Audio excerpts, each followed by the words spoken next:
Scott, backwards. what was Alex Preddy doing in the moment that he was assaulted What by was Keith Porter ICE doing? officers? He was engaging What was with he law doing? enforcement He wasn't. officers. He He was was looking backwards. He was within protecting inches of our them. woman. No, he wasn't. Yes, he Law Yes, he enforcement was. There was What a was he? scrum. Hold on. Abby. What was he doing? What exactly was he He was doing? engaging in the middle Do of you a law remember that he enforcement was situation. recording? That doesn't And absolve do you you hold of, on? that No. doesn't absolve you of No, anything. I'm Holding a camera talking. and a phone does Hold not on a erase second. federal I'm talking laws. frame by frame. He stepped to help the woman who was on the ground. He stood up. They pepper sprayed him. He put his hands up because he had just been pepper sprayed, and then they tackled him. Can I ask a better So what question? did he do? No. Can I ask just one How question? did he to you, Scott? insert himself? You asked a great question. In today's video, Abby Phillip shuts down Scott Jennings on Newsnight with Abby Phillip as a heated debate erupts over fatal police shootings, political accountability, and blatant victim blaming. With one clear fact check, Abby Phillip cuts through the spin and exposes how the talking points fall apart under scrutiny. So let's dive in and watch how Abby Phillip shuts down Scott Jennings on Newsnight with Abby Phillip. Why won't he back down on that when all the other officials have? Well, I don't know. I mean, maybe he's waiting to see how it all turns out, and maybe he believes Preddy, shouldn't have been there. Maybe he believes Preddy, did engage in activity that he should have been engaging That in. he was planning on an assassination? Yeah, look, I don't know. Called him an assassin. But I also think that what he said is true. We should see what the results of the investigation are, and I also think what President Trump said is true. Should he have? These things should should not have happened. Should he have taken that back? He described him as a would-be assassin. I mean, everyone makes mistakes. The vice president could acknowledge he made a mistake. Why didn't he? Should he? That's up to him. I mean, I don't know. I mean, he made the comments that he made. He's standing by them today. The president also made the comments that he made.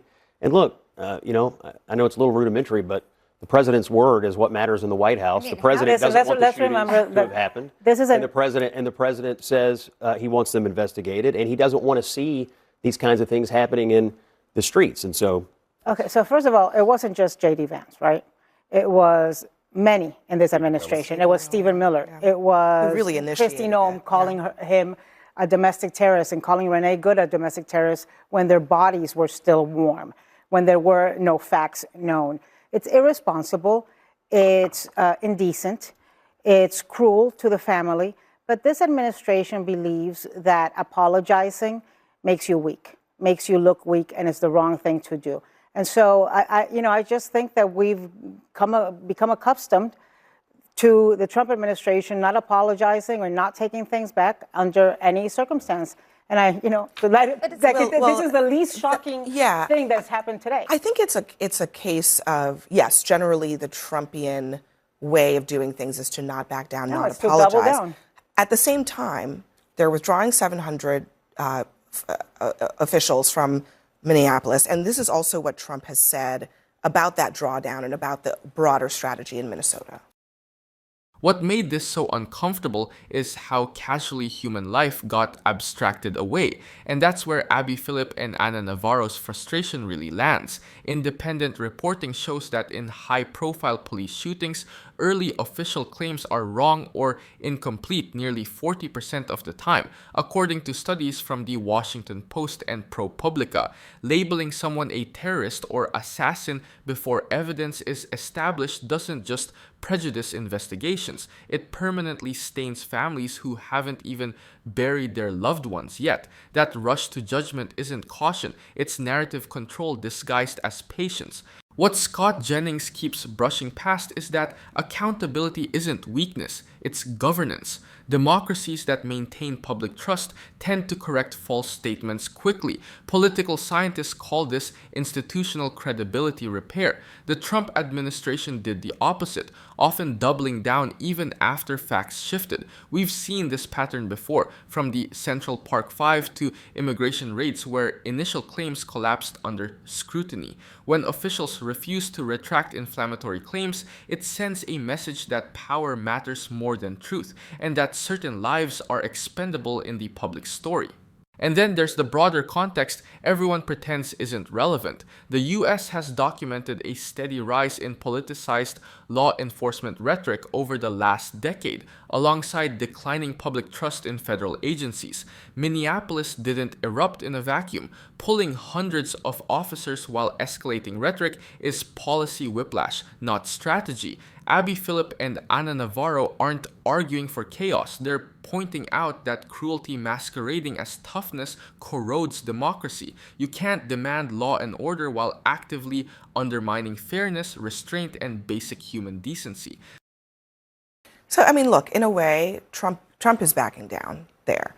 And I know that a lot of liberals may not want to give him a way out, but they sought a way out of this, and they took it. And that's, I think, what we're seeing. Well, you don't get a way out after two people are murdered in the street. And let's actually go through the natural progression. On December 31st, when nobody's mentioned the name Keith Porter, who was murdered by an off-duty ICE agent on December 31st after firing shots into the air in Los Angeles, California. And then you get to Renee Good, and then you get to Alex Preddy, and you have a straight white male who's a gun owner, who's gunned down in the street, shot 10 times for our eyes to see, and then the tides change.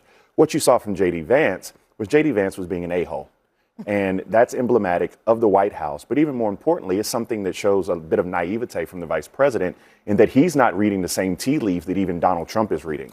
The majority of white male evangelicals are fleeing away from this, ICE in the middle of the streets, taking women and children out, shooting white people in the middle of the streets. It is really causing a distress amongst just common sense Republicans. That is what we are seeing. And Donald Trump in this particular moment is not on the same page as J.D. Vance. The last thing is, and this is what frustrates me about people saying that all of a sudden Donald Trump's taking a softer tone or whatever it may be. The facts are this. Only 5% of the people that they have deported thus far are violent criminal offenders. 73% of the individuals have no criminal record. You can shake your head. It's from the Cato Institute. It's false. It's false. The Cato Institute is false? The federal government, the Department of Homeland Security, has repeatedly published data showing that 70% of the people that have been deported had other criminal records. They have said this on the record time and again. I don't know about the Cato Institute, but the government has repeatedly said this. Hold on a minute. Here's the thing, though. The thing is that you take whatever the DHS says as truth, as the Bible. They published the list. Okay, yes, Anna. but that doesn't mean anything, Scott. These are the same people who told us that the people they had sent to that hellhole in El Salvador were the worst and the worst. They were gang members. And when independent journalists found out their names, which they did not release, and went through the records and the names, most of the people that were sent to El Salvador were not Tren de Aragua, were not gang members, and did not have violent records. These are the same people who lie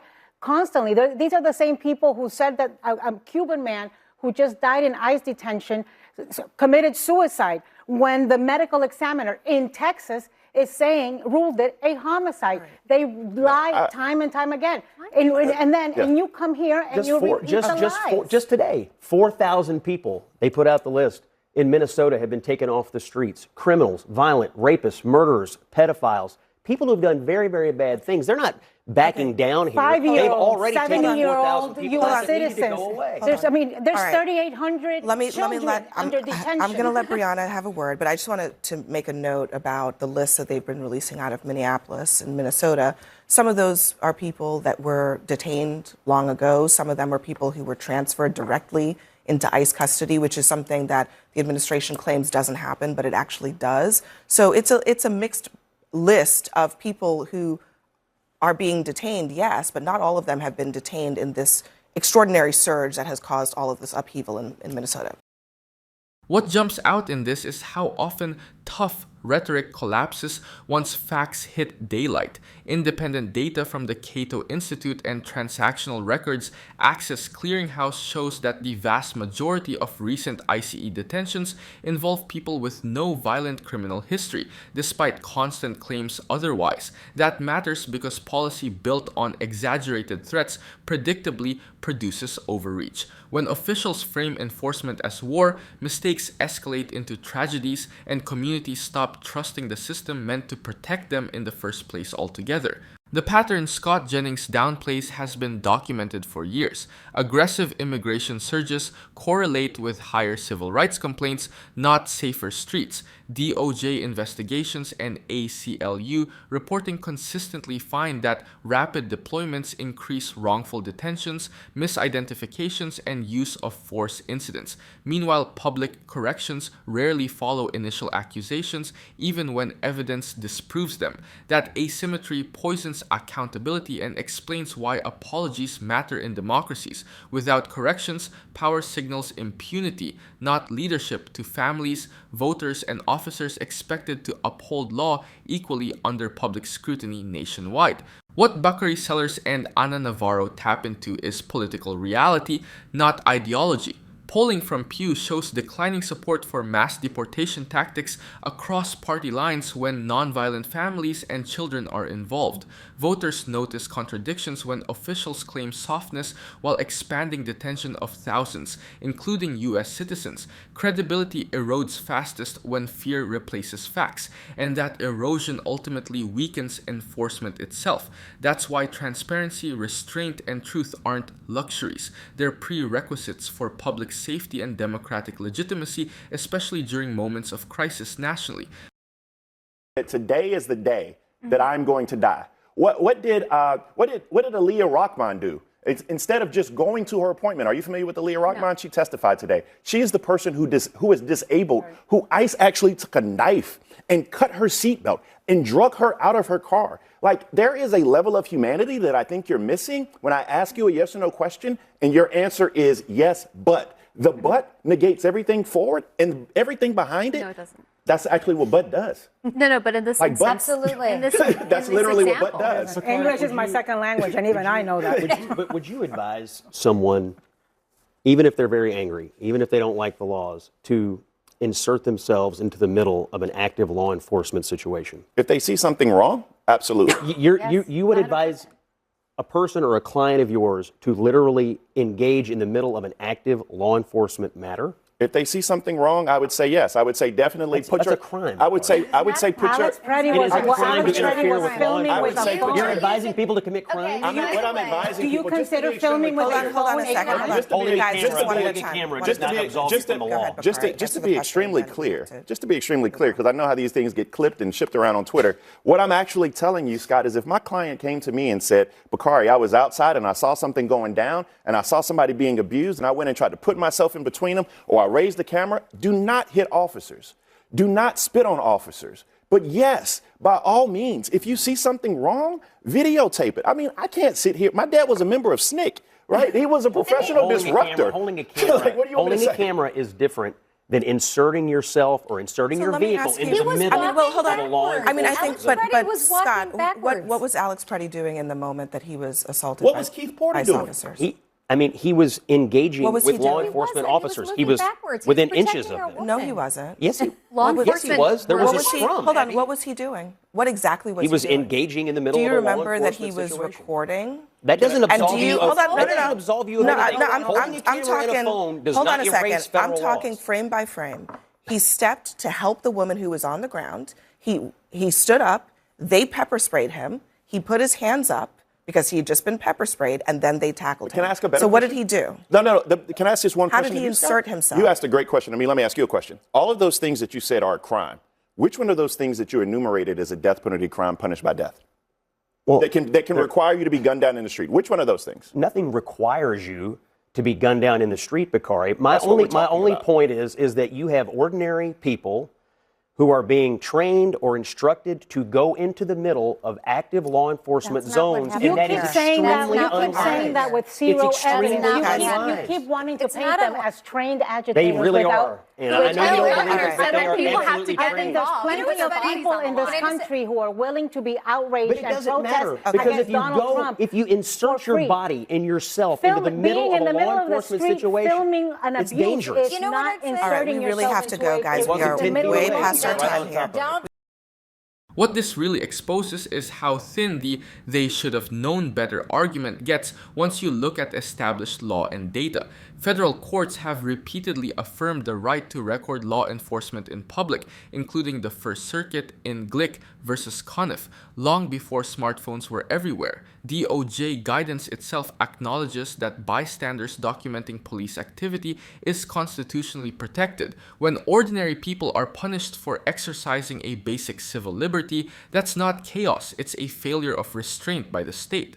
The idea that proximity alone justifies lethal force also collapses under scrutiny. Use of force standards, including those outlined in Graham versus Connor, require an immediate threat of serious bodily harm, not speculation or discomfort. Independent reviews of police shootings show that escalation often follows misinterpretation, not clear danger. In fact, the Police Executive Research Forum has found that crowd dynamics and stress frequently lead officers to overreact when protocols emphasize distance and de-escalation instead. That's a training issue, not a civilian one.